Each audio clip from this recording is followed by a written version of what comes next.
welcome to Nadja's Meals in Minutes. Now, there is nothing I love more than on a Sunday taking hours cooking a roast with all the trimmings, cauliflower, cheese, big roast chicken, all the trimmings, Yorkshire pudding, the lot.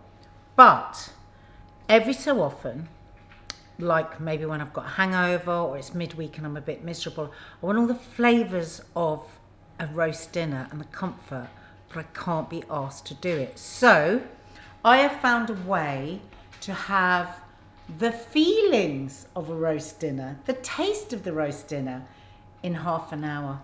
Yeah, and with the greatest of ease. So this is also for people that just who might be single, there might just be two of you, you don't want to do, the big family roast. So what I'm going to do is I'm going to do a chicken roast dinner burger. I've got my roast potatoes, my carrots and my parsnips in the oven. We could have a little look. Now, they just went in for 20 minutes ago. So all I did was bung those in the oven.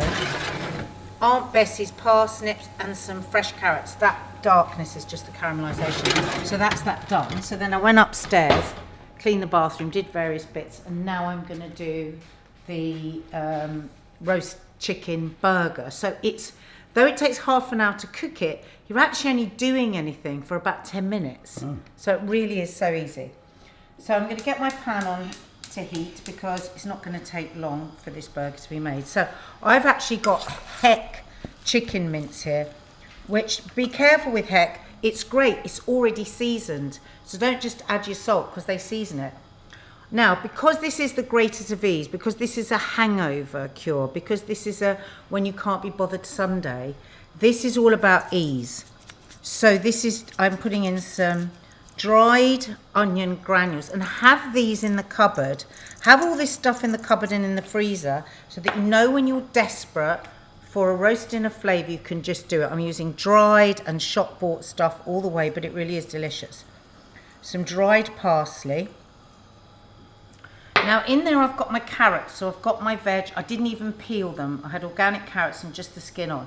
I'm going to add some peas. All I did was just run some boiling water over them, so we've got our veg in our burger. The burger is almost made, right? And that will be delicious because guess what? I'm going to make another burger, a layer of sage and onion stuffing. Clever. So you've got everything. If you don't want to do a separate burger, though, it's very easy with the sage and onion stuffing. What you can do is just mix some of that sage and onion stuffing with boiling water. So I actually made that when I put the potatoes in the oven because it has to stand for 10 minutes. Right, I've got a bowl of cold water here, and the reason for that is it is much easier to make your burger. See how the meat doesn't stick to my hands? Hold on, you can see. So I want it about the size of my. Catch that. So I'm just making it the size of my burger bun. So. It will shrink a little. Now you can make it as thick or as thin as you like, but what I would say is maybe make 2 thinner ones so you can make absolutely sure you've got it nicely cooked in the middle. Okay. So, whoops. Let me open that with that because I've got my chickeny hands now. Just be careful with chicken. So I'm just going to pour that in. You know what? I will even wipe that bottle afterwards with a wet cloth just to make sure. Right, so in goes my chicken burger. Don't put your hand in a pan unless you're used to cooking. I'm just going to wash my hands while that bubbles away. Oh, it already smells nice, doesn't it? It does. And there's the... Right, so I'm just going to turn that down because I don't want it blackened. You want it on a nice low heat so it cooks through. You can, if you want, brown it on both sides and then just bung it in the oven for the last 5-6 minutes of your potatoes. Right, I'm going to turn that over, squish it down, and come back in a few minutes. Right, so I actually did brown the chicken on both sides and I've bunged it in the oven because I thought that's actually the easiest way if you're feeling tired and you don't want to faff about. Get it in the oven and you'll know it's been cooked in the middle. Oh, almost ready. So same concept, I'll put my hands in some clean water so that the stuffing doesn't stick. And as I say, it's just your everyday Paxo stuffing. 1 pack. This is actually here, I've got enough for 4, but I'm just doing 1 because we'll get bored, won't we? Okay, so I've got some heated oil and just going to put that in there and it will get lovely and crispy. We all like a bit of crispy stuffing, don't we?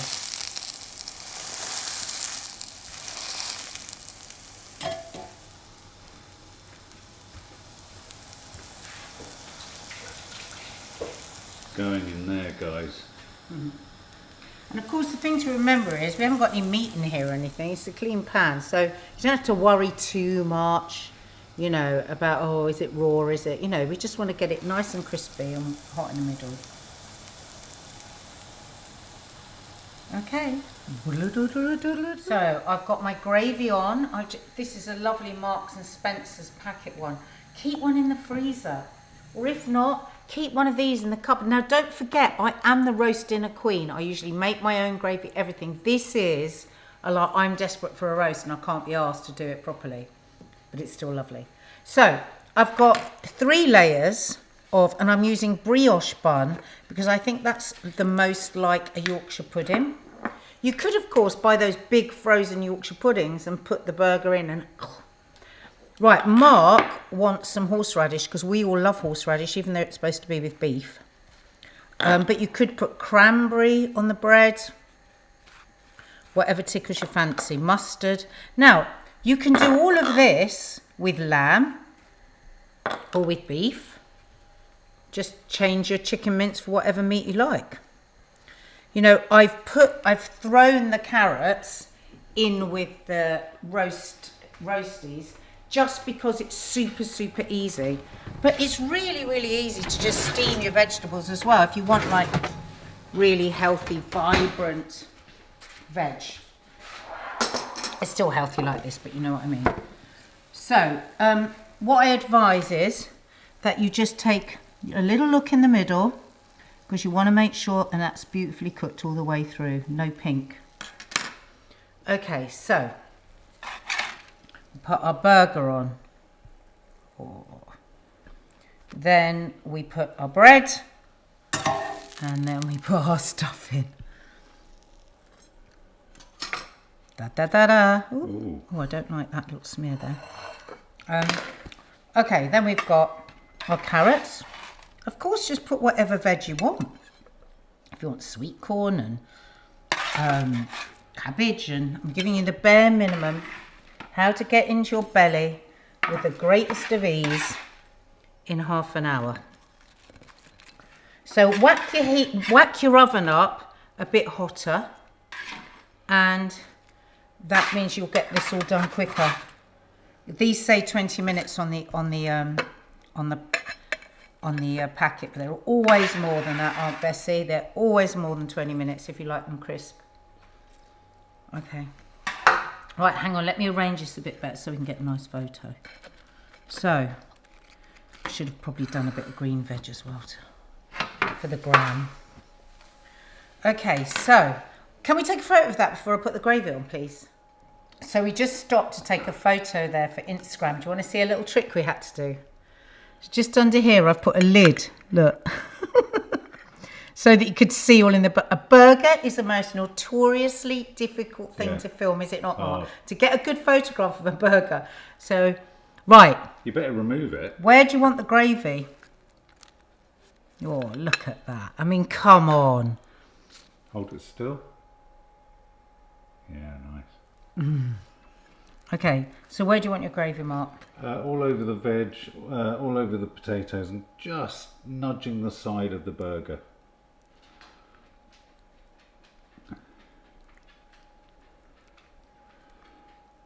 Don't forget we've already got our peas in the burger, but of course you can add some more peas.